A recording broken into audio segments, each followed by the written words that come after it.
अल्लाह ने जिस चीज़ का रिज़्क जहाँ लिखा हुआ है वहाँ पे उसने जाना है, कोई रोक नहीं सकता। लेकिन ये है कि अल्लाह ने जिस चीज़ का रिज़्क जहाँ जहाँ लिखा हुआ है, तो हो सकता है लोगों का रिज़्क पाकिस्तान में भी लिखा हो, लोग वापस आ जाएं। इस वक्त शायद ये लोगों को लगे कि ये जो मैं बातें कर रहा हूँ कि पाकिस्तान तो बहुत ज़्यादा मुश्किलात में घिरा हुआ है और होगा कैसे। तो एक चीज़ सर जो मैंने सीखी, जो दुनिया में यूनिवर्सल ट्रुथ का दर्जा रखती है, best things happen when you least expect. बिल्कुल सही है। जिस वक्त आपकी एक्सपेक्टेशंस ज़ीरो हो जाती है ना, फिर आपको रास्ता मिलना शुरू हो जाता है। पाकिस्तान के हालात इस वक्त बहुत ख़राब हैं। पाकिस्तान में जो है वो मामलात बहुत ख़राब हैं। पाकिस्तान में ह्यूमन राइट्स नहीं है, पाकिस्तान में जजेस काम नहीं कर रहे, पाकिस्तान में अदालत जो है वो तकरीबन तकरीबन डेड हो गई हुई है। बिल्कुल लेकिन सही है। ये अल्लाह कुरान पाक में कहता है ना कि वो ज़िंदगी से मौत को निकालता है, मौत को ज़िंदगी से निकालता है। बिल्कुल सही है। तो वो निकाल देगा, कोई बात नहीं। मैं मायूस नहीं हूँ। जैसे अल्लामा साहब ने कहा था कि नहीं मायूस इकबाल अपनी किश्ते वीरां से, वाह। ज़रा नम हो तो ये हम्म, मिट्टी बड़ी बड़ी ज़रखेज़ जरखेज है है साकी, साकी। बिल्कुल सही है। तो ये मिट्टी बड़ी ज़रखेज़ है जी। इस मिट्टी ने अपना जो है ना बड़े बड़े हीरे पैदा किए हैं। गो कि हमने हीरों को मिट्टी में रोलने की कसम खाई हुई है, तो हम उसको रोलते रहते हैं। लेकिन अल्लाह तो अपना काम करता है ना। और रह गई बात, at the end of the day will of God prevail करती है, विल ऑफ द पीपल कहीं नहीं रहती।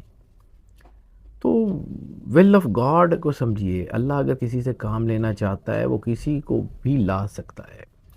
कुरान पाक में एक आयत का जो है वो मफहूम ये है कि अल्लाह अपने नूर को मुकम्मल करेगा, चाहे वो काफिरों को बुरा ही लगे, वलाउ करिहल काफिरून वाली आयत। तो हो सकता है कि हम जो है वो किसी के बारे में देखें, कुफर का लफ्ज़ी माना होता है इनकार। तो किसी के इनकार, किसी का भी इनकार करने वाले, तो जब इसकी बात करते हैं तो हमारी इस सोसाइटी में अदम बर्दाश्त बहुत बढ़ गई है।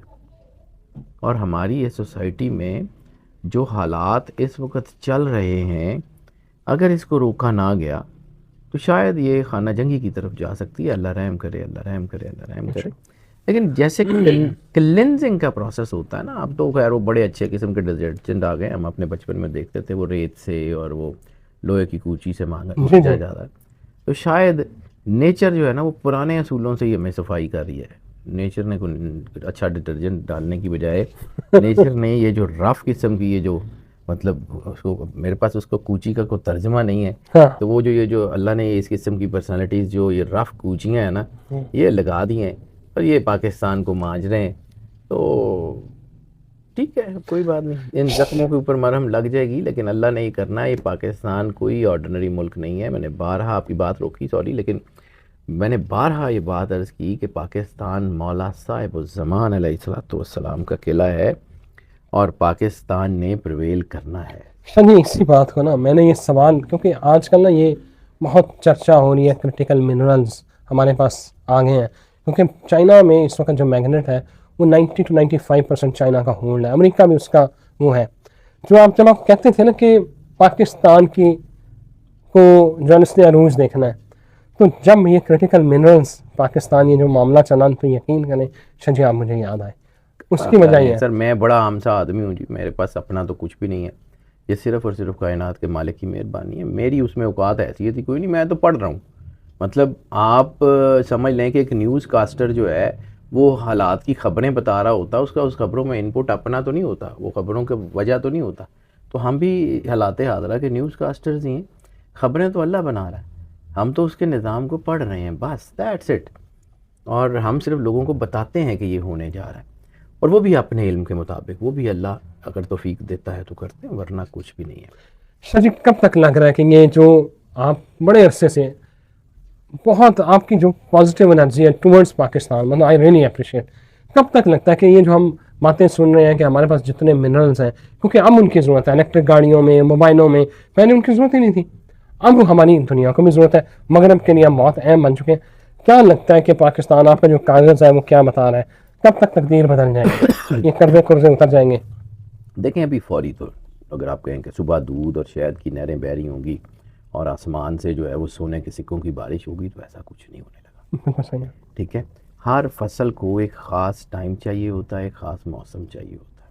हम्म, तरक्की की फसल जो है, ये एक बहुत बड़े लीडर थे, मुझे नाम नहीं याद, कि इंडिया पाकिस्तान हिस्ट्री में, तो उन्होंने कहा था कि आज़ादी की फसल खून से काश्त होती है, आज़ादी की फसल में खून देना पड़ता है। बिल्कुल सही है।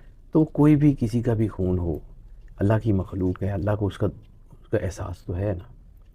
तो ये जो कीमत हमने दी है, ये जो हमारे जो है वो बच्चे शहीद हो रहे हैं, ये जो हमारी चीज़ें चल रही हैं, इसका आने वाले वक्त पे इम्पेक्ट बड़ा शानदार आएगा। रहेगी बात मिनरल्स, ये कुछ तो मिनरल्स तो हमारे पास पहले ही हैं, स्ट्रेटेजिक पोजीशन तो हमारी पहले ही है, लेकिन इसके बावजूद यानी आप समझ लें कि एक बहुत अमीर आदमी हो लेकिन उसको इदराक ही ना हो कि वो अमीर आदमी है, तो वो मतलब रुसवाई ही होती है ना। हाँ। तो हम बहुत अमीर आदमी हैं लेकिन हमें इस बात का पता ही नहीं है कि हमारे पास क्या है, हम उसको कैसे बेच सकते हैं। वो एक कहानी हमारी सराइकी बेल्ट में एक मशहूर है, एक लोगों को आइडिया नहीं होता ये क्या होता है। एक कुम्हार को एक बहुत खूबसूरत लाल एक रूबी मिल गया। अच्छा।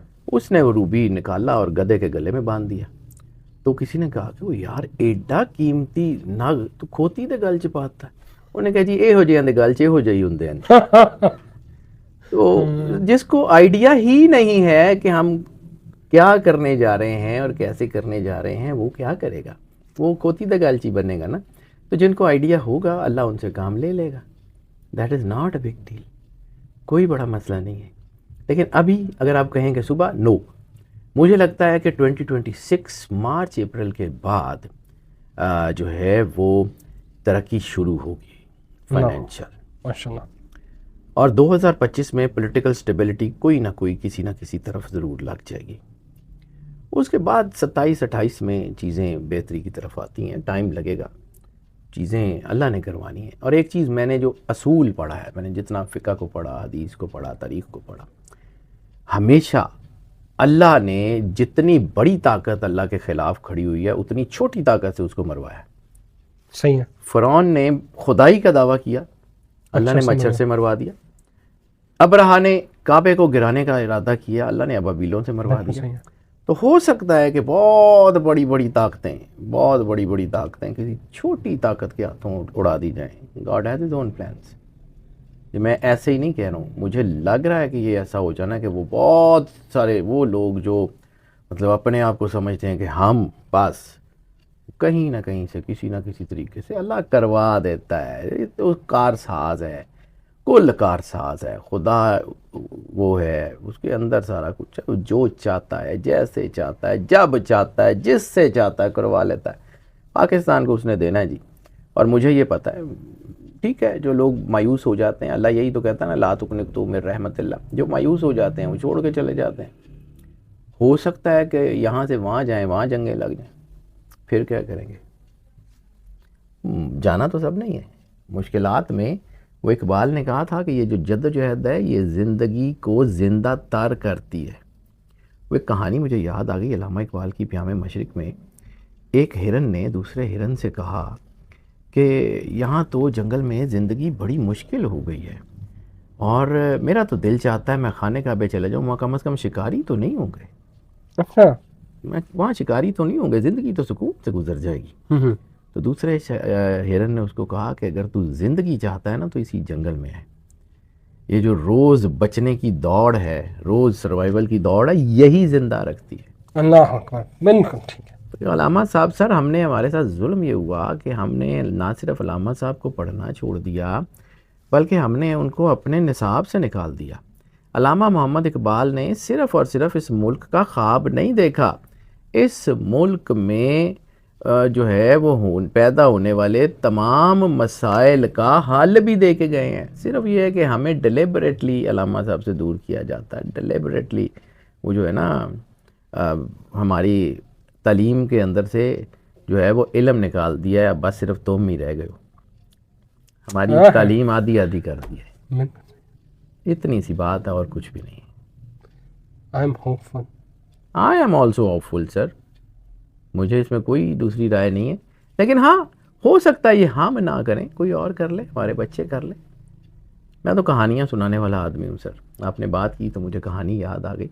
नौशेर वहाँ आदिल एक जगह गुजर रहा था तो उसने देखा कि एक बहुत बूढ़ा शख्स आम का पौधा लगा रहा है।